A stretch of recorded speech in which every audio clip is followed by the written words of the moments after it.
Welcome to this special briefing event for NGOs on ESAC's statement on deep sea mining, which was launched today, or published today on World Ocean Day. For those of you who don't know, ESAC stands for the European Academies Science Advisory Council, EASAC, whose membership comprises the science academies of the EU member states, together with Norway, Switzerland, and the UK. My name's Tracy Elliott, and I'm the Executive Director to ESAC, and I'll be your moderator today. Before we start, I'd like to ask you to please keep yourself muted. I think you all are anyway, and to raise your hand or use the chat function throughout the course of the hour if you'd like to ask any questions or make any remarks.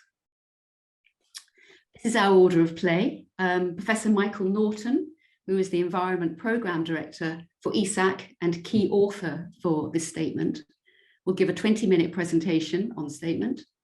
Then, together with Professor Lise Øvreås, President of the Norwegian Academy of Science and Letters and Professor of Geomicrobiology at the University of Bergen in Norway, and Professor Peter Haugan, who will be joining us shortly, who is a Policy Director at the Institute of Marine Research and Professor of Oceanography at the University of Bergen as well. They will all take questions from the floor as our esteemed panel. And I know that Professor Øvreås, Lisa, you'll have to leave early on, so I will invite you to say words after the presentation. So I mean, a few people are continuing to join us, but I think in the interests of time, without further ado, I should ask Mike to take the floor and begin his presentation. Thank you. Thank you, Tracy, and hello everyone, and thank you for joining us. As Tracy said, ESAC reflects the combined knowledge of all of Europe's 28 science academies. We carry out studies on a whole range of issues and always start with an open mind and build our conclusions on the peer-reviewed science, and that analysing that leads us to the conclusions you will hear today. So why did we actually start this study? It was actually a proposal by the Norwegian Academy, perhaps triggered by the interest of the Norwegian government in exploiting their own deep sea bed in their own territorial waters. But in fact, the timing has also coincided with the increased pace of international debate within the ISA on whether to go ahead with commercial mining. There's a heavy European involvement already. The Commission and Parliament have both argued for a moratorium, as have several member states. And there's also the local priority applied from the Norwegian interest. So we looked at this from first principles, and the whole key needs to be seen in the broader context of what is the need for the minerals that are likely to be produced from the deep sea. Then we move on to the deep sea environment itself, looking at environmental impacts, and then the regulatory environment and what this leads to science-based conclusions, which we hope will inform political decisions in member states and perhaps globally. The first thing on need is a very important factor. This is a distribution of a risk map conducted by the European Union. And you will see that the main elements that are proposed to be extracted from deep sea of cobalt to nickel are not high on the priority of supply risk of the overall critical materials which underpin the green transition and also robotics and defense industries. So we don't have the possibility of claiming that deep sea mining will actually solve the critical materials problem. It will produce some from manganese nodules and cobalt-rich crusts, but none of the elements likely to be produced from massive sulfides are actually on the critical material list. Looking at a range of studies by IEA and others of huge boosts, huge accelerations in demand, really raises the question of how much potential for recycling can meet some of those demands. And we do have a quick review of the potential here and how far it is from being properly tapped. We also point out the rapid rate of technological substitution and innovation already changing some of the projections. For instance, lithium doesn't look like it is going to be so much in demand as thought a few years ago. And looking at this, some authors have reviewed all these factors together and come to the conclusion that deep sea mining is not a limiting factor, and sufficient will be achievable by circularity and land-based sources. So the first initial conclusion is that it is really a policy change. Do you want to get your minerals from the land or from the sea? You don't have to be driven to one or the other. Then looking at the environmental issues, I'm sure many of you know more about this than us, being directly involved in the surveys, but we have the different types of habitats, the abyss sediments, the active and inactive vents, the seamounts, the well-known novel biochemistry and ecosystem species. The latest count on the species in the deep sea of the CCZ in the Pacific is over 5,000. And the general observation is that they are characterized by high biodiversity, local hotspots, but otherwise quite sparse, and the thousands of rare and unique species in their associated habitats, with particular vulnerability and related to their low metabolism rate associated with species longevity. And there's particular uncertainty still over some of the potential for either genetic resources or their influence of disruption to the microbiological cycle in the deep sea and its potential impact on the carbon cycle. The areas of concern we mention, the key point we bring to light is that within each of the three main projected sources of minerals, you have quite considerable proportions are on national EEZs. For manganese nodules, it's about 19%, for cobalt-rich crusts, 54%, and for massive sulfides, 42%. So you really need to think about the terrestrial EEZ aspects alongside the international discussions going on in ISA. Impacts, a lot of work done on this, huge number of literature and some very, very good overviews of this. Much emphasis is made on the areas of lack of knowledge, but there is sufficient knowledge is there to allow broad conclusions. It's quite clear that the direct physical effects of mining wherever will be to destroy the biota that was there. There's quite a lot of evidence that the remaining sediment will be inhospitable to recovery for quite substantial periods, either because of the nature of the soft sediments or because the hard substrates, nodules or corals, etc., that provided attachment points or shelter have been removed.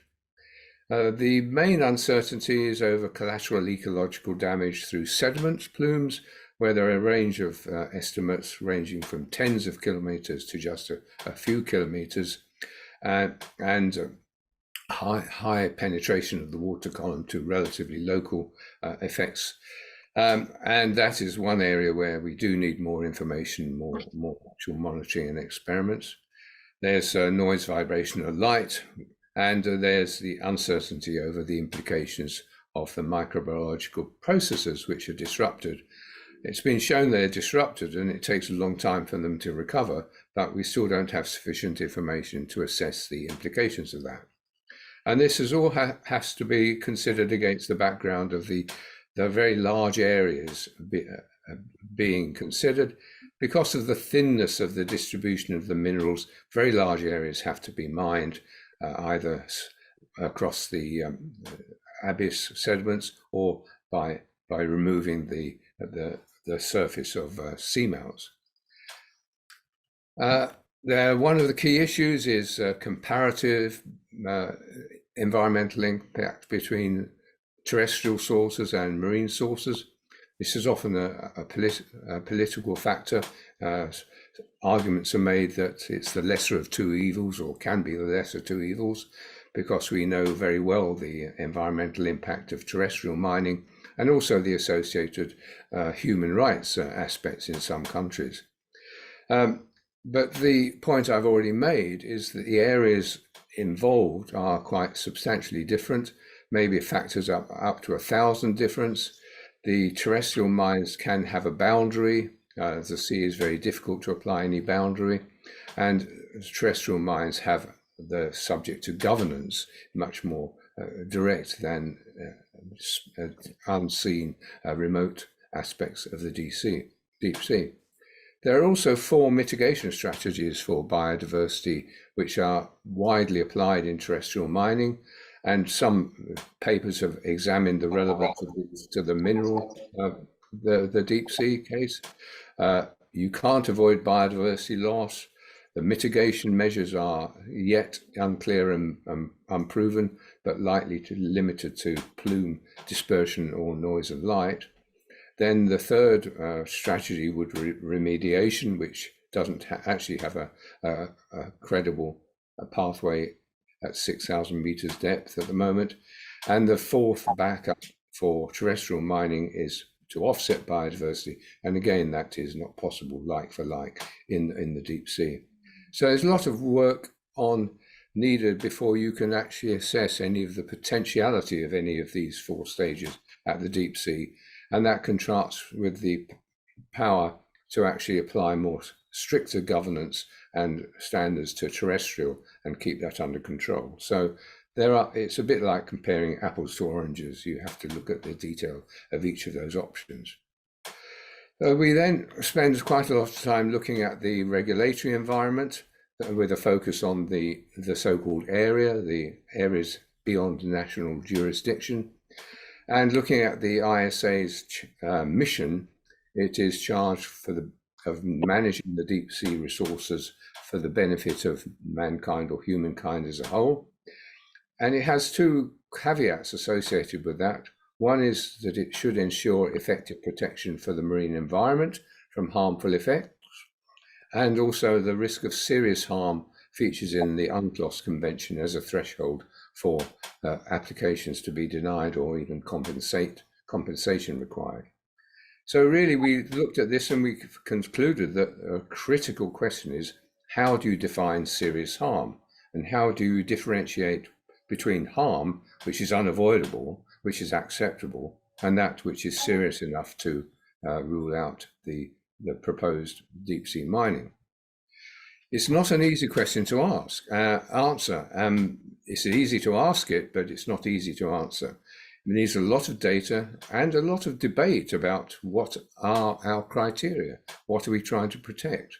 And it's critical to effective management to actually have a boundary between acceptable harm and serious harm. And so far that that has not progressed very far. There's 2 working groups just being set up to look at possible thresholds for turbidity, toxicity, and noise light disturbance. But the key question is on the harm to biota and biodiversity. And for that, you need a lot of data, which I don't have time to go into, but you'll find in the report. There are some good paper by Ammon which looks at the research needs to actually provide some of that data, arguing for a 10-year program of international coordinated research. And there's also other suggestions from other literature, such as that by Tunnicliffe, of what might be the strategic goals that the ISO might have.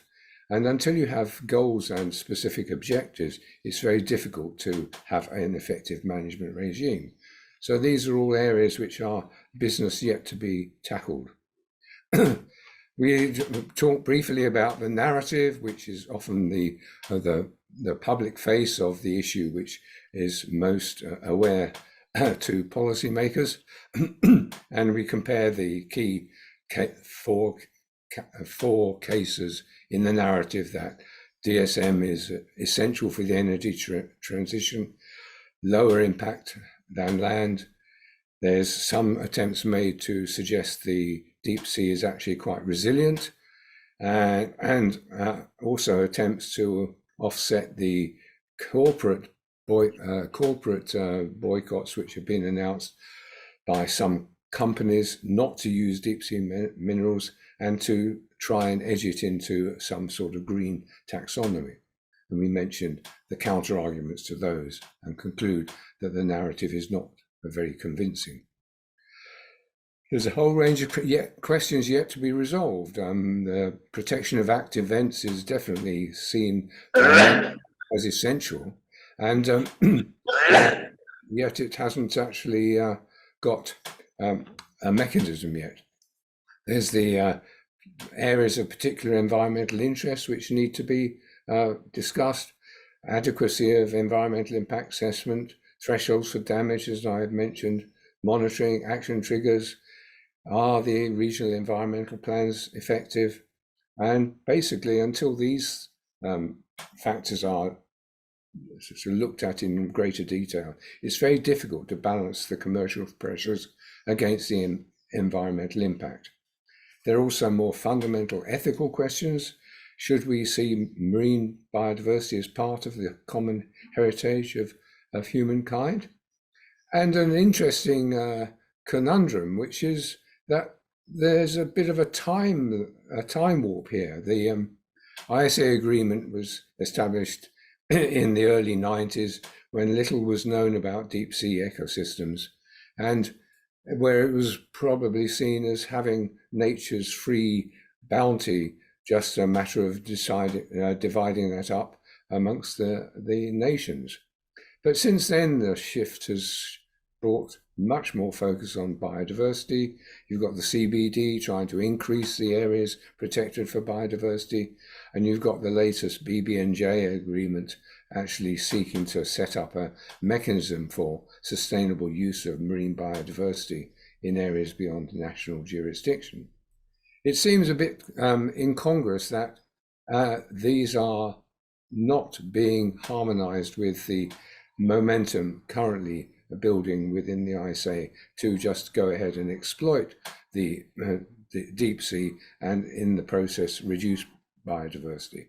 So there does seem to be a sort of time warp there where the ISA may be locked into a thinking model which is no longer relevant or has been outdated by the current priorities of the international community. Just briefly on national actions, we do mention the Norwegian proposal, which is still going ahead.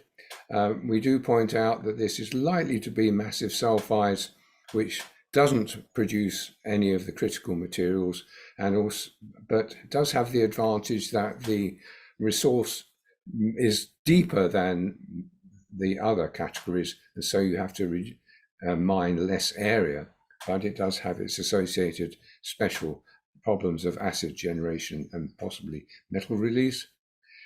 We see a likely momentum around the world in some countries to go ahead anyway, and maybe we just say that these should be step-by-step, limited operations, fully monitored on a precautionary principle. But if they do go ahead, then it's important that the data become available to the international community, so a better decision and better debate can be held on the areas outside national jurisdiction. So just to conclude, our headline conclusion is to really ask whether the ISA has the data, resources and expertise to discharge the duty it was given, where it has to really balance exploitation and then environmental impact and avoid serious harm. Overall, we generally support the calls from moratorium because we don't think the data exist to allow the ISA to discharge its mission. There's a hint of a continued linear economy thinking about the whole issue, where as soon as you start running out of one resource in the environment, you go and look for another one rather than rethink your model.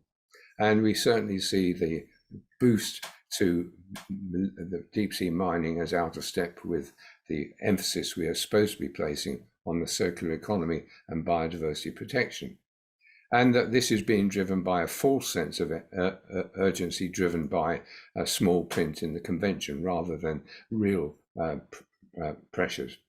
So that is our conclusions, and I'll just conclude there and be happy to take part in the panel and Q&A. Thank you. Thank you, Mike, for that excellent summary of the statement. Lise, Professor Øvreås, can I ask you please to, if we can get off the screen there, if I can ask you please to say a few words, because I know you have to leave at some point. Please, over to you. Okay, yes. So my name is Lise Øvreås, and I thank Mike for a very nice presentation of the report. It's thoroughly a report that has been looking into several aspects of this important topic. The need for the green transition have been given very much an increased focus of the deep sea mineral. And this has been, the deep sea mineral has been commercial interest in the deep sea since 1960, but it has been kind of on and off. But we really see that the last couple of years, the interest has becoming increasingly. Earlier this year, also, United Nations agreed on a global agreement on regulation of resources of the high seas, and the deep sea mineral is found in the deep sea.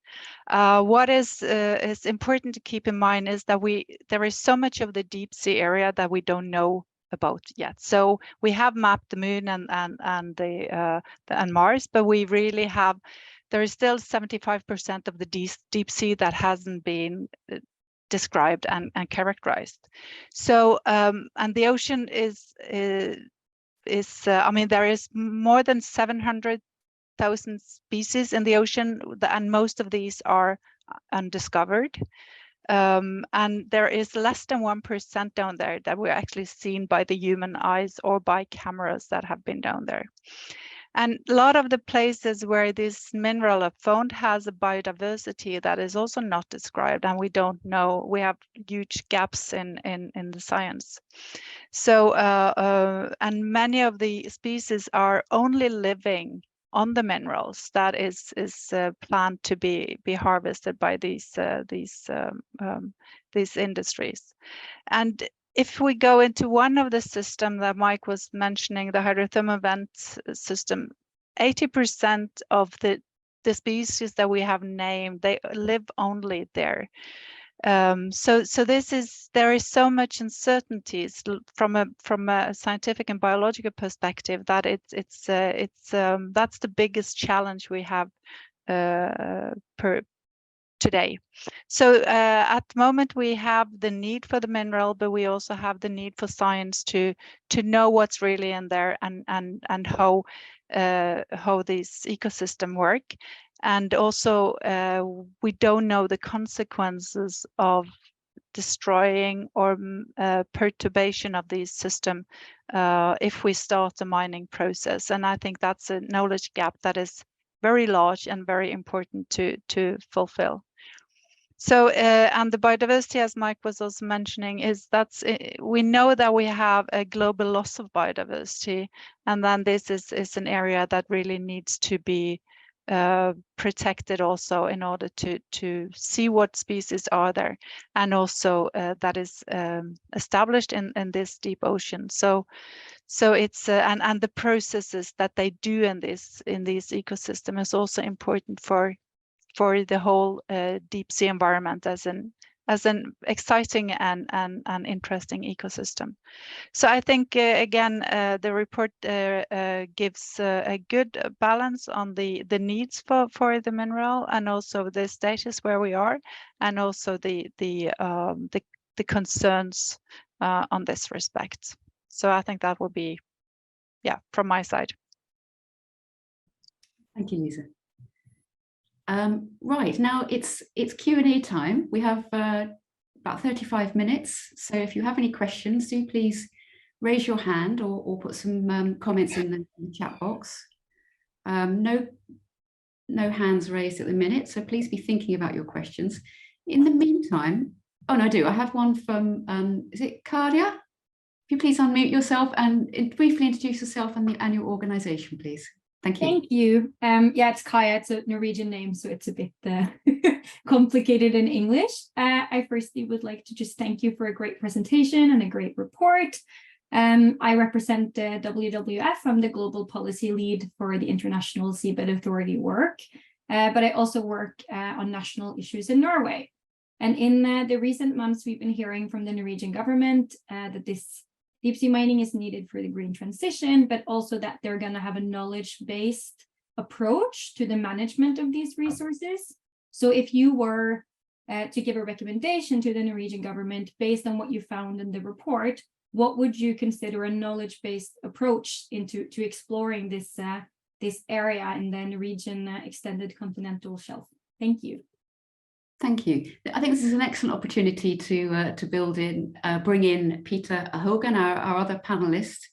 Peter, you're here. Would you like to tackle that question, please? Perhaps Lisa follow that up.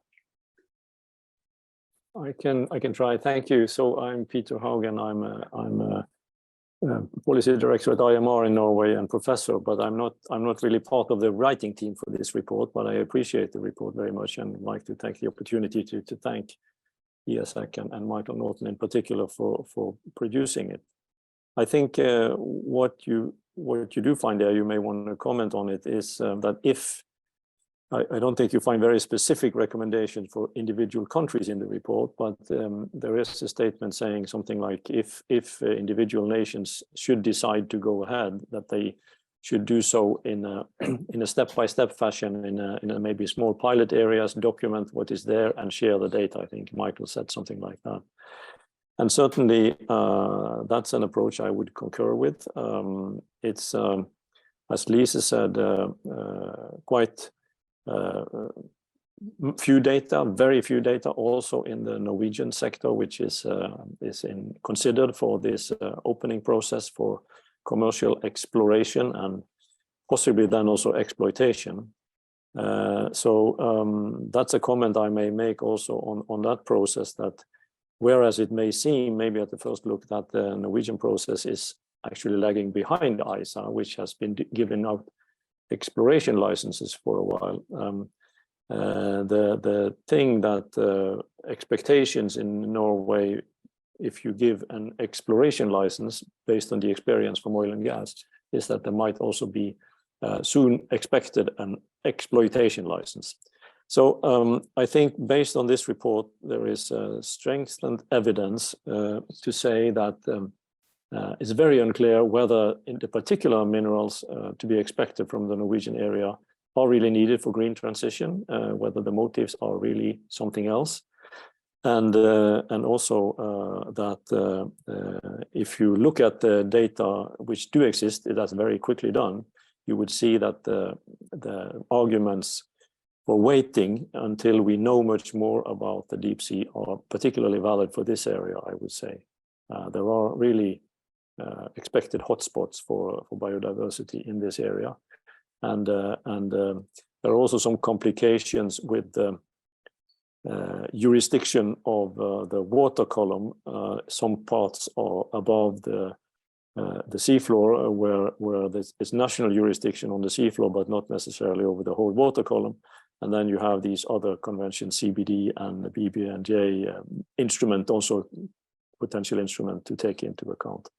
So I think with the evidence from this report, there is an even stronger reason for cautioning and slowing down the process that has been started in Norway. We don't know exactly what the next steps will be and what the decision will be in terms of handing out exploration licenses. That will be quite exciting to see. Thank you. Thank you for me. Would you like to add anything to that as a fellow Norwegian? I think Peter covered very well what she asked about. Yeah. All right. Thank you. Right. We have a question from Angel. Again, I apologize for the pronunciation of your names, but please have your question. That is fine. I'm Angel Muñiz, Science Officer at the European Marine Board Secretariat. We also are preparing a document on the deep sea in general. And my question is, if also the documents, because I haven't got a chance to read it, also provide some sort of foresight, because of course now many people, and from what I understand, this document also calls for a moratorium and to have more research and so on. But I would just wonder, especially with all this industry, it will take maybe a decade to actually start extracting minerals and so on, and also with with the energy transition that we're going on, and that we need them, basically the elements now. If also this, if we wait, if we ever gonna need deep sea mining, basically that's my question. I don't know if you went that far into looking to the future, maybe within a decade or two, if we ever gonna need deep sea mining, because it's fine to call it for a moratorium now, but I just wonder. Thank you, Angel. Mike, do you want to say anything about the foresight or future projections? Yeah, we didn't do any of the foresight ourselves. I mean, we basically tap into the many studies that have been done elsewhere. I mean, the ones we've looked at particularly are referenced in the full document. And there's no doubt there's a huge range of uncertainty. And what we've done is to point out that the narrative, which is that we're going to run out, be unable to continue on renewable energy unless we do deep sea mining and get cobalt out of the sea, we find that a very unconvincing argument. Industry will find a way of finding its raw materials, and there's a tendency where something becomes too expensive or particularly rare, there's always a lot of flexibility in substitution. And we're also already seeing that in some of the new electro designs. We're already seeing shifts in the design of batteries, and the projection of a huge, for instance, a projection of a huge increased demand in lithium. Far from that being achieved, the price of lithium has actually come down quite a lot, because obviously the supply demand balance is less acute than expected. So, and we've also mentioned development stage supplies, including direct extraction of some of the elements from seawater through membrane absorption on dysfunctional oil and gas platforms. So basically, the simple linear projections that project these huge increases in demand and lead to a conclusion that we need brand new additional sources such as deep sea mining. They are rather simplistic linear projections and don't take into account the innovation and flexibility that occurs in every technological case. So we find the case that we have to do it unconvincing, and really the judgment should be based on a proper analysis of the basic mission of balancing extraction versus environmental impact, which we've pointed out is not capable of being done properly at the moment, and the other options of increased circularity, that's another matter under political control, and also better governance in terrestrial mining to address some of the more sort of negative impacts that we see in the media about that. So it's a political choice which one you choose to go rather than necessity. Thanks, Mike. Angela, I hope that answers your question. Next, Matthew Gianni, please. Yeah, thank you. And thank you for the report. Very, very interesting, very helpful. We would support all of the conclusions. We've been saying something very similar as the Deep Sea Conservation Coalition for the last several years. We've actually been had observer status at the International Seabed Authority since 2014 and have been involved in those discussions. I just have two questions and a brief comment. The first is, you make no reference to rare earth elements, and we hear industry proponents constantly arguing that, well, we need more rare earths and we need to go to get those in the deep sea. But at least insofar as the debate at the International Seabed Authority is concerned over the last 5 years, there is very little mention of rare earths in the nodules. They're there, but they're not considered to be recoverable economically. So I was interested whether you looked into that and came to a similar conclusion. The second question is, Have you gotten a response from the National Academies of Science, in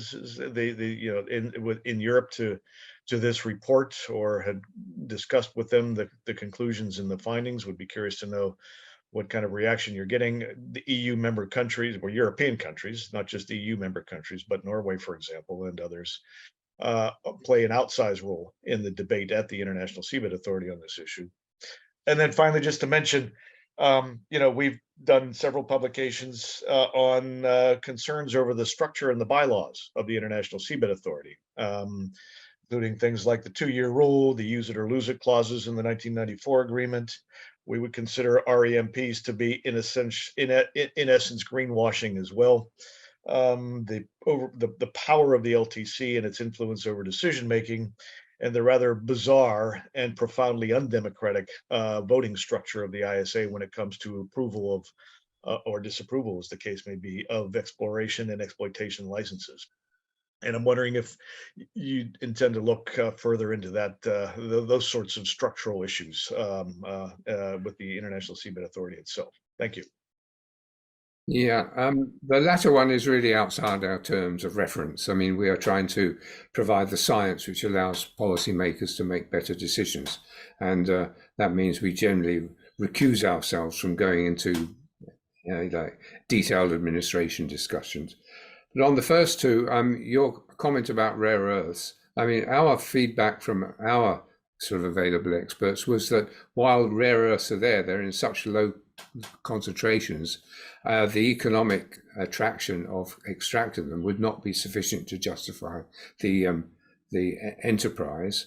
And the mining, once you've got the ore to a processing facility, you can't just say, oh, while we're getting money from manganese, cobalt, and nickel and copper, we'll also get a bit of extra from rare earths. You would have to reconfigure the processing to actually focus on rare earths, which would reduce the yield of the others. So it's not a simple thing. We can just get a bit of extra money from rare earths. It has to be incorporated in the design of the processing and recovery. And that was our advice from mineral processing company. Well, one of the expert reviewers we had works for one of the more advanced mineral and rare earth extraction companies.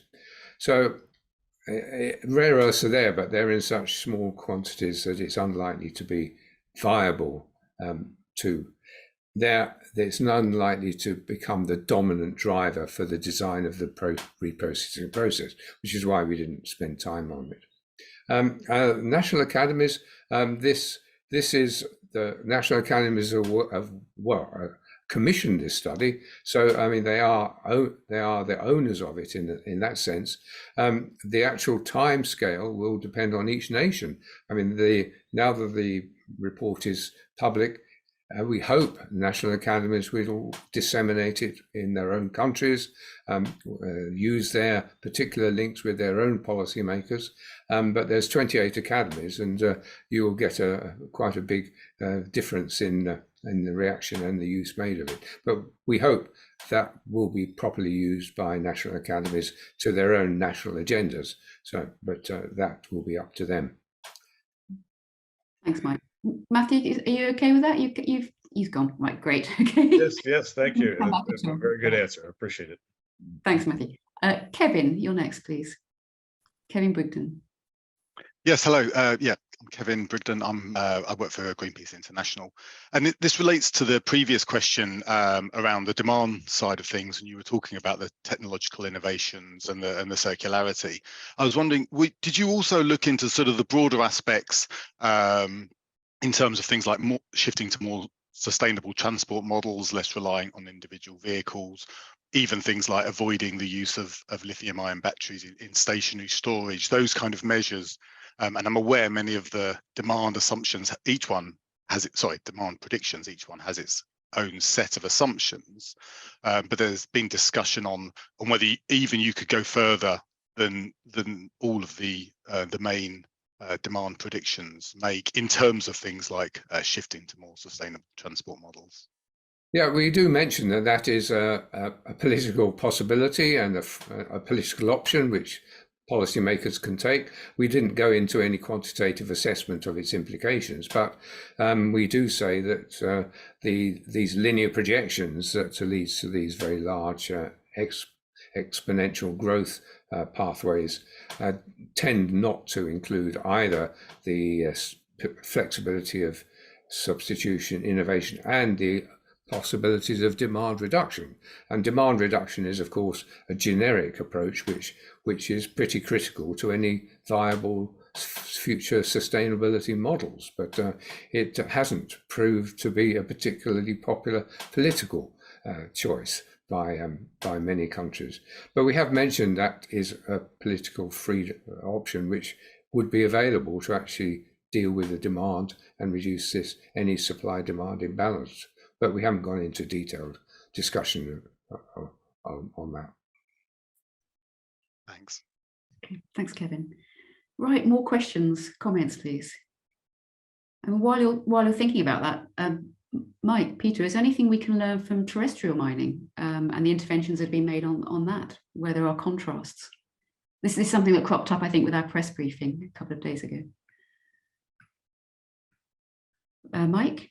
Well, in the Norwegian context, it's quite interesting because the massive sulfides that are located in the deep continental shelf are actually very similar geological deposits to the massive sulfides which have fed the Norwegian terrestrial mining industry. And we give a reference to the Norwegian Geological Survey, which says that there's still quite substantial areas there which are capable of being accessed.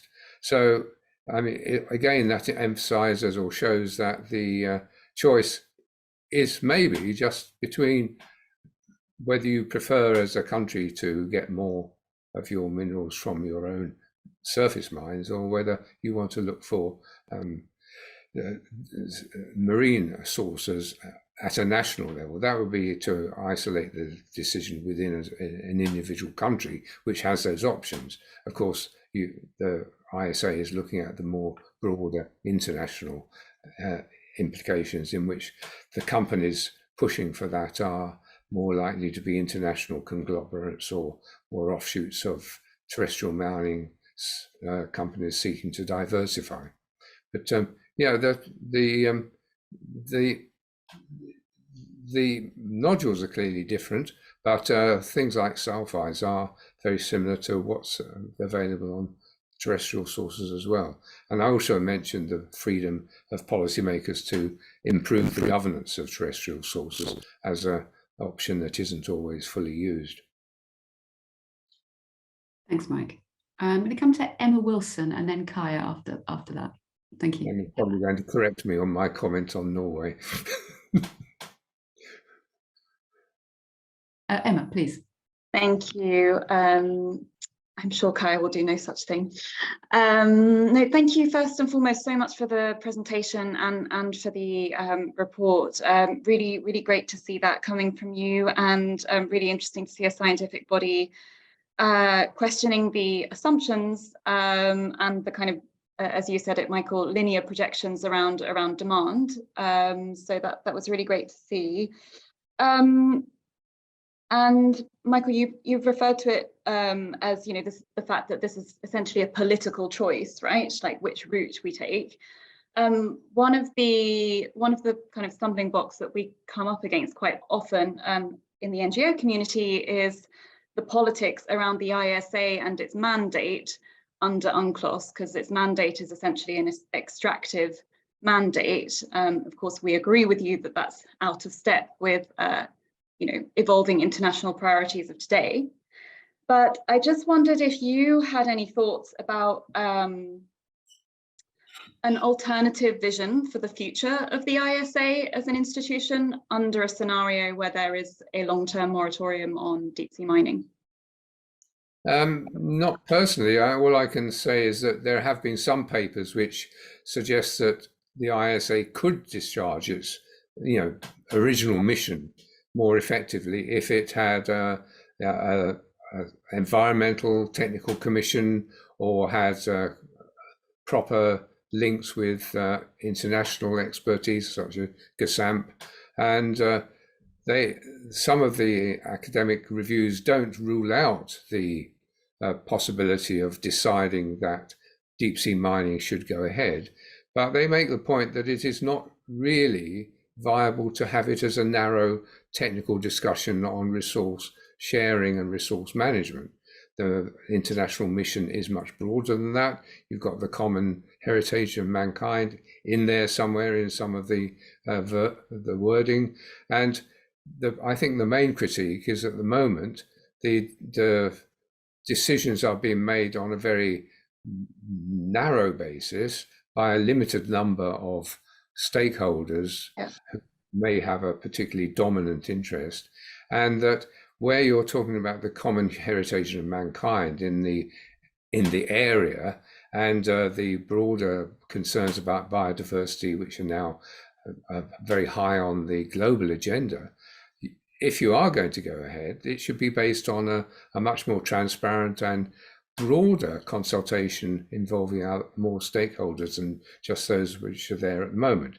That is a academic analysis with which we would see some support. We would put some support on that.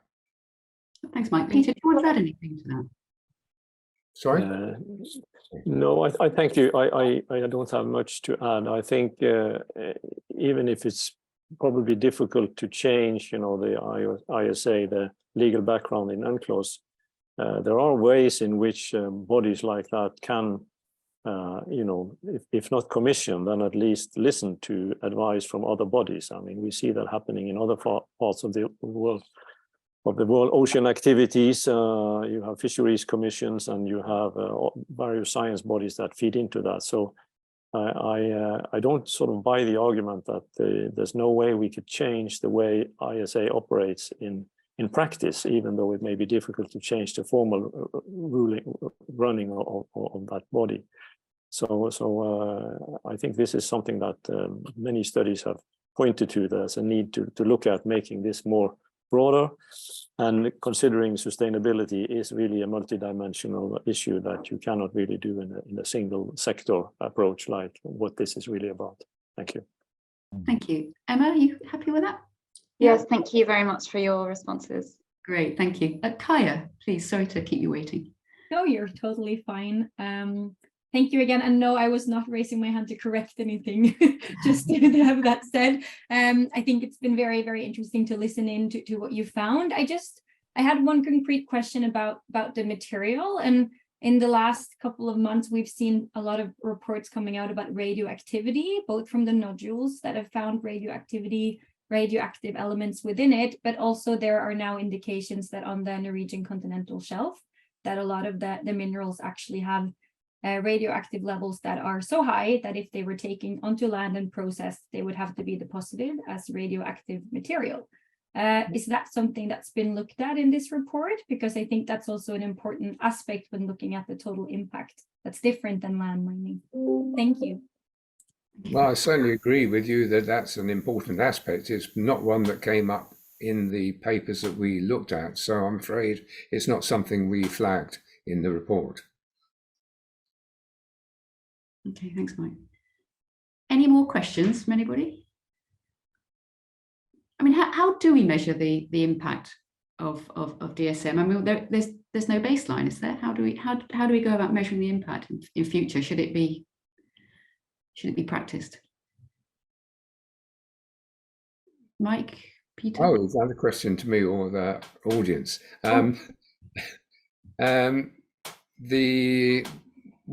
The whole issue of monitoring, what is your baseline, what is an acceptable perturbation from the baseline, is a very relevant question. But in the initial areas affected by mining, whatever the baseline was, it's going to go down to essentially zero because the physical extraction process is destructive to life. And then the secondary argument is, well, will there be recovery? Will there be recolonization? And in fact, that concept is underlining or underpinning some of the allocations of areas within the Pacific between areas which are available for mining and some areas around those central areas which are being reserved and protected from mining, in the hope that they would provide larvae or mobile organisms to start recolonization. I mean, there's a lot of work needs to be done to know whether that is actually going to happen, but the initial balance of evidence is that it will be extremely slow and maybe never in some cases where the substrate has been completely changed. So these are all issues which would be capable of being tackled if it was a terrestrial area, because there you can easily establish a baseline, you can easily establish what's going on, and you can monitor any recovery, or you can actually influence recovery by replanting, that sort of thing. But all those tools do not exist at the deep sea. So again, this is a factor which should be taken into account when the overall judgment is made, whether the environmental harm is actually justified by the need. And that is, as I've said, needs a much broader discussion, which is apparently going on at the moment. Thank you. Peter, do you want to add to that? You may have something to say. Yes, just another point. I mean, given that the knowledge about biodiversity in the deep sea is so weak, so sparse, the issue of creating a baseline can easily become problematic if you know that you're going to destroy an area. And you also know that by going in there and establishing a baseline, you're likely to find species that are unknown before you go there. And so what do you do if you find such a species? Is it endemic? Do you need to investigate a much bigger area to figure out whether it's actually a common species in that part of the deep sea, or is it very localized? And so that means that doing full-scale baseline on a small area may not be enough. You may need to do something more broader to understand how that area interacts with the others. And this is quite relevant to the discussions in connection with CBD. And I think that those should be brought forward for the deep sea mining discussion as well. Thank you. Yeah, thank you. Matthew, you have another question. Yeah, thank you, Tracy. I was actually, like Michael, thinking you were asking the audience in that question. So I agree with everything that Michael and Peter said, but I would, if you don't mind, add just a couple more things. One, you mentioned the CBD and the 30% target in the Global Biodiversity Framework. But in addition to that, you have the call for halting and reversing biodiversity loss by 2030. And that's similar to the so-called Leaders Pledge for the same end. And so the question we ask the member states of the ISA is, how can you reconcile that political commitment with this inevitable biodiversity loss that would occur, particularly if you're going to mine modules at the scale at which the ISA is contemplating those mining operations to take place? But secondly, there's the decision on marine and coastal biodiversity at the CBD, which basically called for no harm to the environment or harm to biodiversity from deep sea bed mining, and talked about the need to ensure free and prior informed consent of indigenous peoples and local communities to any sort of mining decisions taken by the ISA. But then finally, also, you mentioned the issue of serious harm in the Law of the Sea Convention in Part 11 in relation to deep sea bed mining, and the provision in Article 145, which is the kind of the conservation core of the seabed mining provisions of the Law of the Sea Convention, which requires the ISA to ensure effective protection for the marine environment from harmful effects of seabed mining activities. And now countries are starting to even cite the last of those provisions in that Article 145, which calls for the ISA to prevent damage to the flora and fauna of the marine environment from any seabed mining activities. And this goes back to something you mentioned, Michael, that in the 70s, when those provisions were being negotiated, the prevailing wisdom or view was at deep seabed mining, particularly for mining in the deep abyssal plains, would not cause much damage to the marine environment because there isn't much that actually lives down there that would be affected by the mining. You know, rocks and mud with some worms crawling around in the mud. And the big challenge to the members of the ISA, the countries that are now members of the ISA, is how do you meet that obligation if you're going to permit mining to go forward, knowing what we do know now, in spite of many gaps in knowledge, that the damage will be serious. And again, I agree with Peter's comment that it's going to be a political decision that countries will make to whether to move forward on deep sea bed mining or not. It's not strictly speaking a legal decision or a decision based on any societal need. And of course, what's driving that decision-making process at the ISA at the moment is commercial interest, particularly from a company called the Metals Company that is really pushing the envelope on this. And a number of countries that are actually very supportive of getting mining going and then opening up the deep ocean of mining. And Norway has been one of the lead voices in that effort at the International Seabed Authority. So thank you. Thanks, Matthew. Michael P, did you want to come back on any of the aspect of that? Actually, while you're doing that, we haven't got very long left now, just a few minutes, but can I encourage any of our colleagues who are from outside Europe to ask a question? I see there's some who have come from much further afield. Please do feel you can ask a question here. Mike. No, I mean, thanks for that additional background, and you're right, it's a political decision, and I think the key elements of that are to be realistic about what is the real driver for the push to deep sea mining, and our argument is it is not a priority of the green transition. It's very much a side issue. And the second one, as you pointed out, is that to ask to what extent the motives are taking into account the environmental impact, or the players are actually primarily focused on resource exploitation, and the environment is seen as an acceptable sacrificial body that should not stand in the way of what they see as technical development and new resource access. So I think the political decisions are obviously the decisions that matter at the end of the day at the next meeting. And our objective in providing this overview is to help policymakers actually look at it from a rational and an objective basis, rather than be unduly influenced by superficial narratives and superficial special interest pressures. If I may, I agree it's a political decision, and in a way there's nothing wrong about that.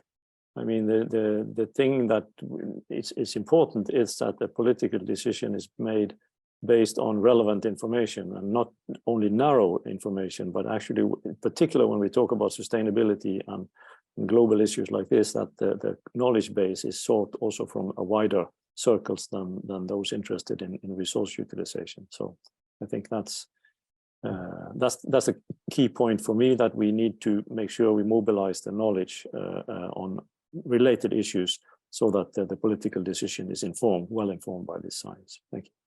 Thanks. I'm going to allow one more question.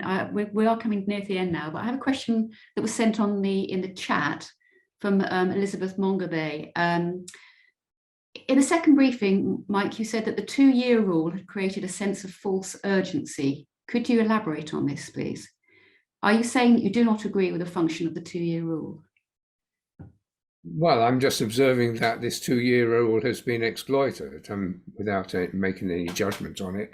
But it has delivered a sense of urgency, and it's quite clear that that is not compatible with a more scientific-based approach to assessing the environmental impact. Because, as we pointed out, it's only as a result of an intervention by, I think, the German delegation last year that even expert groups are being set up on some of the basic physical criteria of turbidity.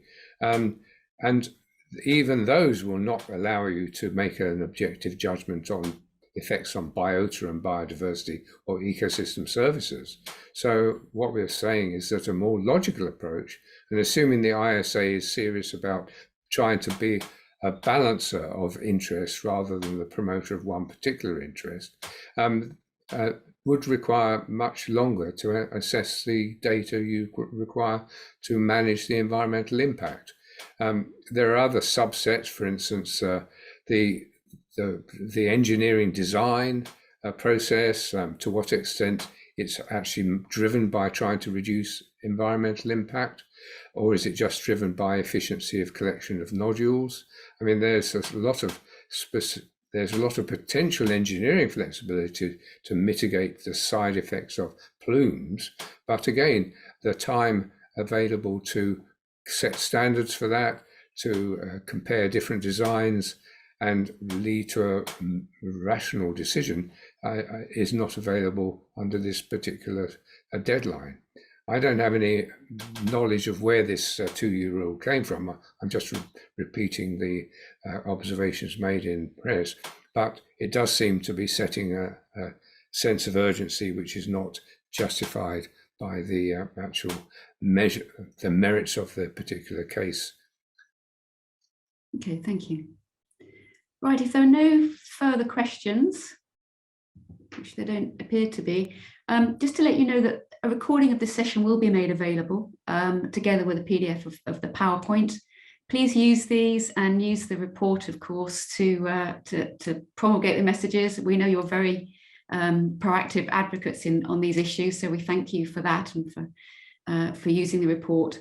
If the statement does make any difference, if it does help you get traction with your respective constituencies, especially policymakers, then we would love to hear from you. It's a really good way of us trying to measure the impact of our work and the contributions that we can make to these important agendas. So without further ado, I think I just want to wish you all a very good rest of day, and thank you again for joining us. Please do get in touch if you have any further questions or comments or any feedback. It would be really great to hear from you. Okay, thanks very much. Thank you. Thank you. Bye-bye. And very much thanks to our panelists, of course, I should have said. Thanks to Mike, Peter, and to Lise. Thank you, everyone.